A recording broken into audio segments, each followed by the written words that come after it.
La grippe aviaire est une réalité et les plus sceptiques seront édifiés avec cette incinération d'œufs dont la valeur est estimée à près de 12 millions de francs CFA.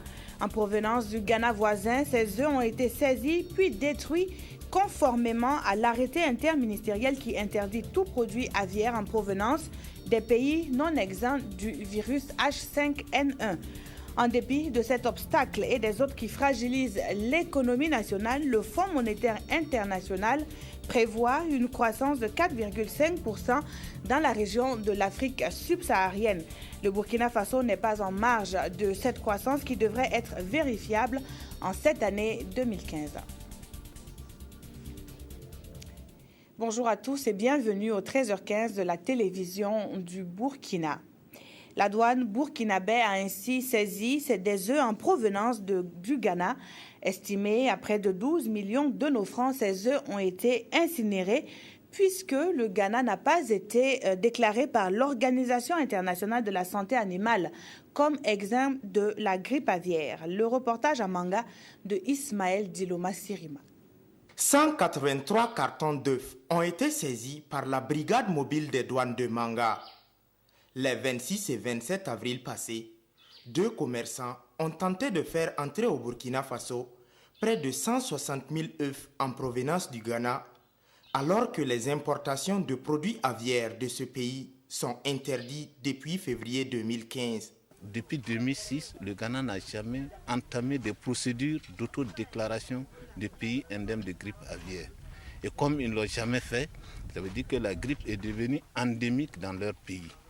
Et comme c'est endémique, on ne peut pas autoriser que ces produits qui sont susceptibles d'envoyer la maladie chez nous soient distribués dans notre pays. Du point de vue réglementaire également, il est dit à travers l'arrêté 2006 que l'importation des produits aviaires des pays infectés était interdite. Estimés à environ 12 millions de francs CFA, les œufs saisis ont d'abord été cassés sous l'œil vigilant des forces de l'ordre avant d'être incinérés. Une incinération qui s'est faite aux frais des deux importateurs comme le veut la loi. Mais le constat est que les deux cargaisons sont arrivées sans autorisation d'importation, sans certificat sanitaire, qui sont obligatoires pour toute importation de produits animaux ou de produits d'origine animale en provenance des pays étrangers.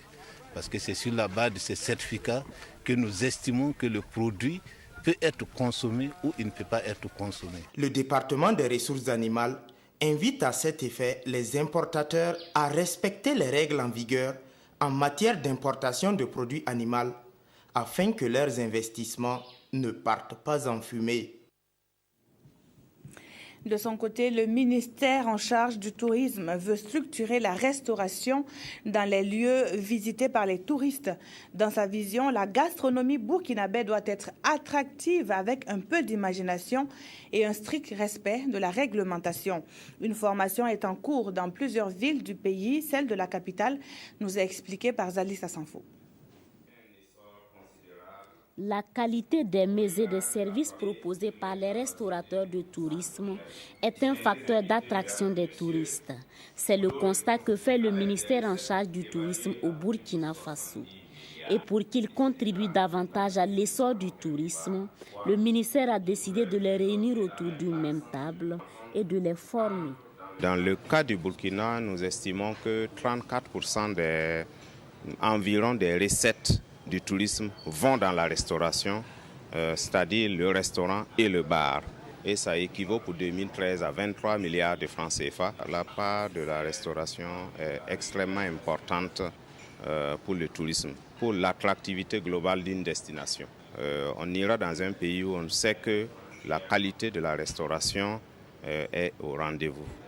C'est pourquoi nous faisons cette opération pour amener les restaurateurs également à élever le niveau de la qualité de leurs prestations.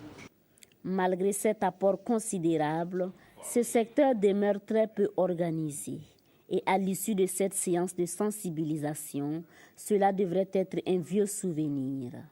Aussi, le ministère promet classifier ces restaurants en fonction des étoiles pour faciliter l'accès à tous les clients. Je vous le disais tantôt, le FMI a présenté son rapport semestriel et les perspectives sont bonnes pour l'Afrique subsaharienne. Le Fonds monétaire international prévoit pour le Burkina une hausse de sa croissance économique de l'ordre de 5% dans les mois à venir. La présentation de ce rapport est intervenue ce matin même à Ouagadougou. Le reportage de Marguerite Douagnossou. Le Burkina Faso, de nombreux pays de l'Afrique subsaharienne restent tributaires d'aléas qui ralentissent les performances économiques. Pas mal de défis sont encore à relever pour atteindre une croissance forte, stable et durable surtout. Le plus important étant de travailler à la transformation même de l'économie. Nous avons un secteur, en tout cas agricole, qui tire beaucoup la croissance, qui est le secteur qui emploie même le plus grand nombre de Burkinabés. Mais ça part dans la création de richesses, donc dans les produits intérieurs bruts, devrait aussi être en adéquation avec ce grand nombre-là. Mais ce n'est pas le cas. Et autre chose, cette agriculture-là est également tributaire des aléas climatiques. Et pire, les prix des produits que nous produisons ne sont pas fixés en interne ici. On retiendra du rapport semestriel du FMI sur les perspectives économiques régionales de l'Afrique subsaharienne une croissance de 4,5%, mais surtout une bonne nouvelle pour les pays les plus pauvres qui devraient enregistrer une croissance de moins 6,5%. Des tendances encourageantes mais qui devraient résister au vent contraire. Il y a aussi un choc important, la chute du prix du baril de pétrole de 50%, qui pour les pays exportateurs de pétrole est un choc très sévère. Le taux de croissance pour 2015 de 4,5 est en fait en bas de la fourchette connue ces dernières années. Et il sera important que les pays d'Afrique font face à ce choc. Le lancement de ce rapport est le lieu de nourrir la réflexion sur les perspectives de croissance et les mesures envisageables pour l'Afrique subsaharienne pour tirer profit de ces bonnes prévisions de croissance économique. On parle encore de rapport, cette fois des recommandations figurant dans celui d'Amnesty International. Le représentant de la structure au Burkina a été reçu en audience par le président du CNT pour en parler. Avec lui, 2 autres personnalités sont allées faire leurs amitiés et présenter leurs doléances à Chérif Sy. La synthèse de ces différentes audiences avec Nathalie Sawadogo. Amnesty International a, dans son dernier rapport, recensé un certain nombre de personnes tuées par des forces de défense et de sécurité lors des événements des 30 et 31 octobre dernier. L'organisation avait souhaité l'ouverture d'une enquête indépendante et impartiale. Aujourd'hui, le représentant de Amnesty vient demander au président du Conseil national de transition d'être l'interprète pour permettre l'évolution rapide du dossier. Dans le document que nous avons produit l'année dernière, que nous avons publié cette année, à la suite de la recherche que nous avons faite, nous avons identifié qu'il y a des détenus qui avaient été également victimes de torture et de mauvais traitements lors de leur détention en garde à vue dans les commissariats de police. Donc, nous avons également demandé à ce que la lumière soit faite notamment sur ces pratiques. Le représentant de Amnesty envisage également évoquer ces sujets avec le ministre en charge de la justice et le procureur du Faso. Outre cette question de justice, Amnesty compte mener très prochainement une campagne sur la mortalité maternelle et la santé de la reproduction. Le Burkina fait malheureusement partie des pays où il y a un taux de mortalité maternelle qui sont liés à plusieurs raisons sont avancées, notamment les retards pour les femmes et les épouses d'aller dans les centres de soins. Ce sont des sujets que nous avons soulevés dans un précédent rapport et nous allons poursuivre notre plaidoyer. La deuxième personnalité à être reçue est la coordonnatrice de FAWE. Elle est venue s'enquérir de la suite réservée à son projet de loi relative à l'amélioration des conditions de vie des filles travailleuses domestiques. Il s'agissait pour nous de savoir qu'est-ce qu'on prévoit de faire par rapport à cette loi en ces temps où il y a pas mal de priorités. Notre crainte, c'est que cette loi ne soit pas adoptée au plus vite. Le président nous a rassurés qu'ils prendront des mesures pour faire ressortir cette loi et ensemble, voir dans quelle mesure le processus peut être relancé. L'Association des élèves et étudiants musulmans du Burkina boucle la série des audiences de la matinée.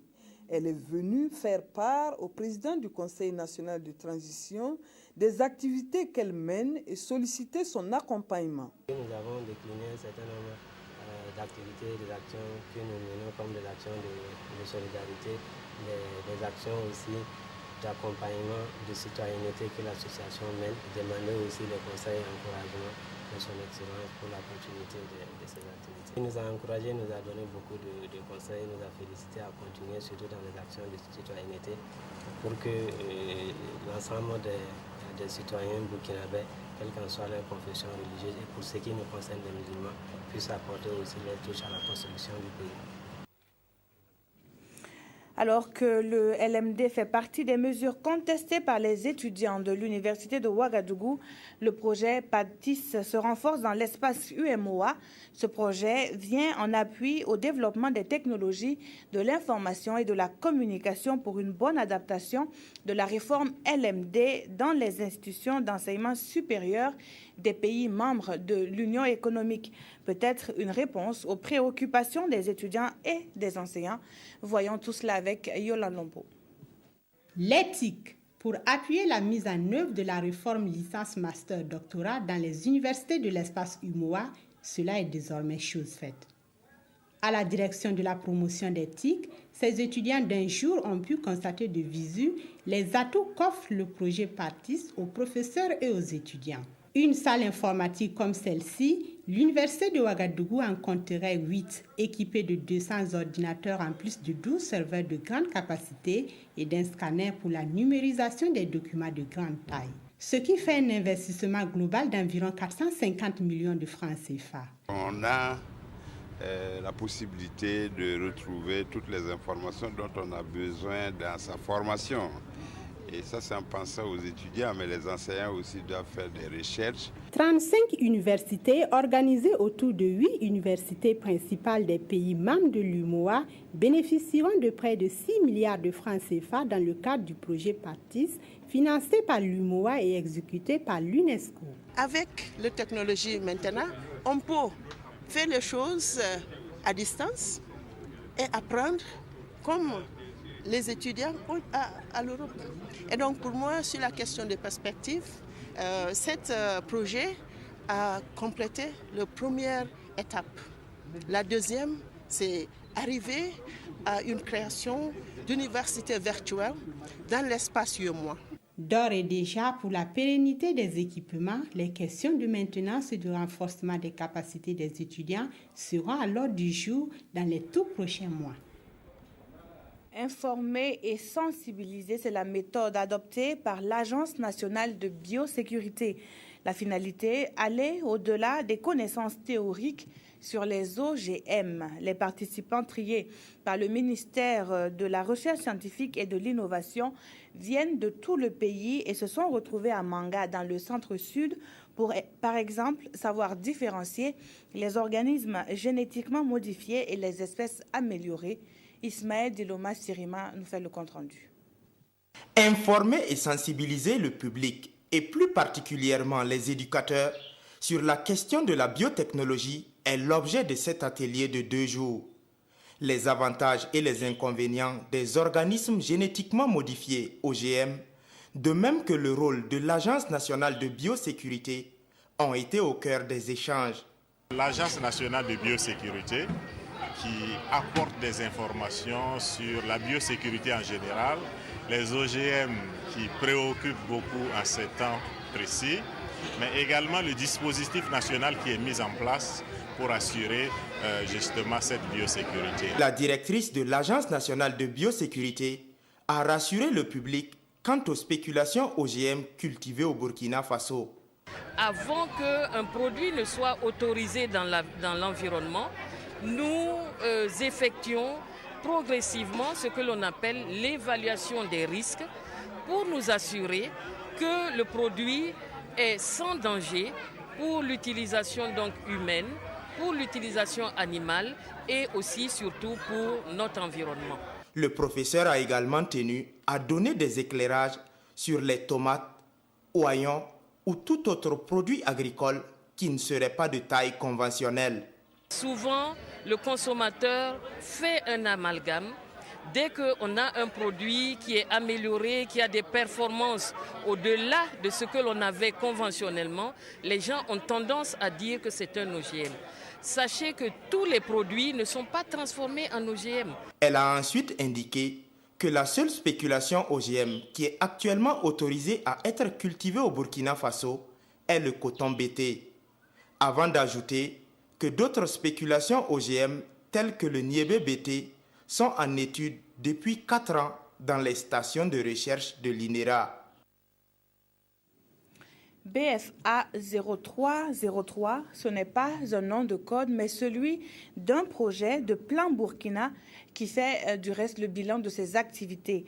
Cela se passe dans la région du Sahel. Les points négatifs et positifs sont mis en lumière pour que les projets à venir remportent plus de victoires. Claude Ouedraogo, reportage. Cette rencontre de Dori, voulue par Plan Burkina, les partenaires techniques et financiers, les bénéficiaires, CV un cadre pour faire le bilan des activités du projet dénommé BFA 0303. 12 mois durant, ce projet a contribué à l'accès des besoins de base en eau, hygiène et assainissement, l'éducation et l'amélioration des conditions de vie des réfugiés maliens et des communautés de la zone du Sahel burkinabé touchées par le conflit du Mali. Nous sommes là pour faire le bilan des points positifs et des points aussi négatifs et d'apporter des solutions idoines aux points négatifs pour d'autres projets qui pourraient venir. Plan Burkina, initiateur et maître d'œuvre du projet, a été financé par le ministère des Affaires étrangères de l'Allemagne avec la contribution des plans allemands à plus de 250 millions de francs CFA. Outre l'appui des réfugiés de Mentao dans les Soum et de Goudbo dans les Sénaux, les communes de Dori et de Djibo ont bénéficié du soutien du projet en matière de construction et d'équipement des salles de classe, de latrines et de formation des enseignants sur la promotion de l'hygiène et de l'assainissement. Au niveau de la sensibilisation des réfugiés concernant l'assainissement, est-ce que ces activités ont un impact? Parce que c'est vrai que le projet a une durée de vie, mais il va falloir aussi savoir, est-ce que après ce projet, qu'est-ce qui se passe? Est-ce que les gens vont continuer à appliquer effectivement ce qu'ils ont appris tout le long du projet? Les bénéficiaires ont salué l'initiative des plans Burkina et ont souhaité la reconduction du projet pour le bonheur des populations. La presse nationale, dans ses colonnes, évoque la menace de boycott des assises criminelles par les avocats.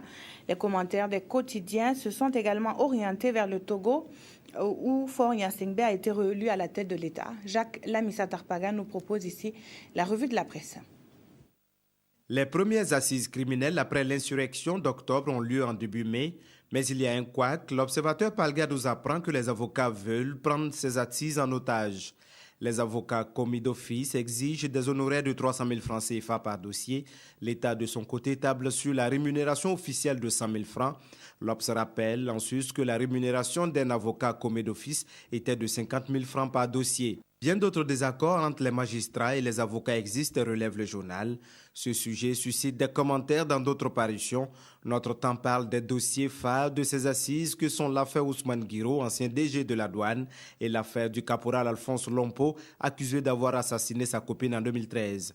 Si les Burkinabés attendent de voir le dénouement de ces deux dossiers, il faut souhaiter que la justice ait les mains libres, pense Notre Temps.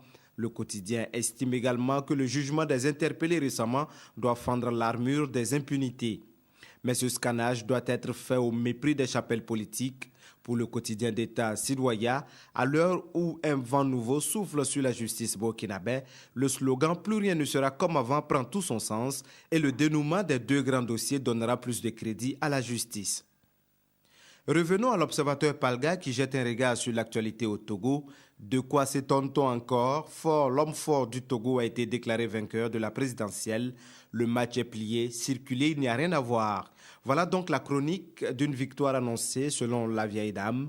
Malgré les empressements pour proclamer les résultats, le vin est tiré et il faut le boire jusqu'à la lie, estime l'observateur Palga. Le journal pense que même si l'on décide de verrouiller les mandats au Togo, Faure peut encore se donner un bail sur 10 ans au regard du prétexte fallacieux que la loi dispose pour l'avenir. Le pays, lui, estime que la tenance démocratique est crucifiée. L'éditorialiste donne ses raisons. Le refus de Faure d'opérer des réformes politiques, élément précurseur d'un complot, le caractère précipité de l'annonce des résultats. La commission électorale proclame les résultats alors que seulement 15 procès-verbaux ont été validés sur 42. Le troisième fait troublant selon le pays est lié à la présence du président ivoirien au Togo. Il s'est automandaté pour jouer M. Bonzofis. Douteuse et incontestable, l'élection présidentielle l'est au Togo, postule aujourd'hui au Faso. L'édito explique pourquoi Faure a remporté les élections. La topographie électorale chez le voisin est toujours régionale et ethnique. Il y a eu la fraude et chacun en a usé. Ce sont les moyens qui diffèrent. Et puis la présidentielle à un tour est un véritable gourdin pour l'opposition et du pain béni pour le tenant du pouvoir. En définitive, Faure a bénéficié de la prime au sortant à plein régime. Voilà qui met fin à cette édition. Merci de l'avoir suivi. Très bon après-midi à toutes et à tous.